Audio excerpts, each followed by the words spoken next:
திமுக முன்னாள் அமைச்சரை வரவேற்று பேனர் வைத்த நிலையில் திருச்சி மாவட்ட விளையாட்டு அலுவலர் வேல்முருகன் அதிரடியாக சஸ்பெண்ட் செய்யப்பட்டிருக்கிறார்.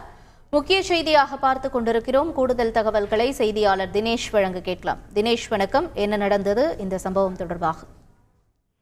வணக்கம். அதாவது 96வது மாநில சீனியர் தடகள போட்டிகள் கடந்த 3 தினங்களாக திருச்சி அண்ணா விளையாட்டு அரங்கில் நடைபெற்றது.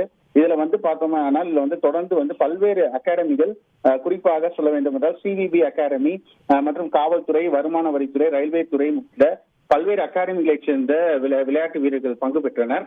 இந்த நிலையில இந்த சிவிபி அகாடமி என்பது முன்னாள் அதிமுகவினுடைய முன்னாள் அமைச்சர் விஜயபாஸ்கருடைய அகாடமி.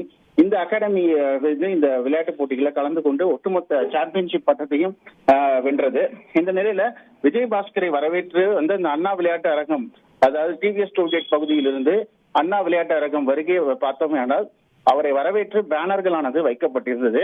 இந்த விவகாரம் தொடர்பாக புகார் எழுந்த நிலையில, அதாவது மாநில அளவிலான விளையாட்டு போட்டிகள் நடக்கும் பொழுது குறிப்பிட்ட ஒரு கட்சியினர் மற்றும் அமைச்சரை வரவேற்று பேனர் வைத்தது தொடர்பாக புகார் இருந்தது. இதனை தொடர்ந்து மாவட்ட விளையாட்டு அலுவலராக இருக்கக்கூடிய வேல்முருகன் தற்போது சஸ்பெண்ட் செய்யப்பட்டுள்ளார்.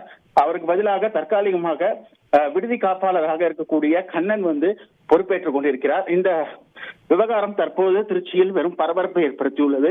விளையாட்டு அலுவலர் தற்போது சஸ்பெண்ட் செய்யப்பட்ட விவகாரம் திருச்சியில் மிக பெரும் பரபரப்பை ஏற்படுத்தியுள்ளது. உங்களுடைய தகவல்களுக்கு நன்றி தினேஷ்.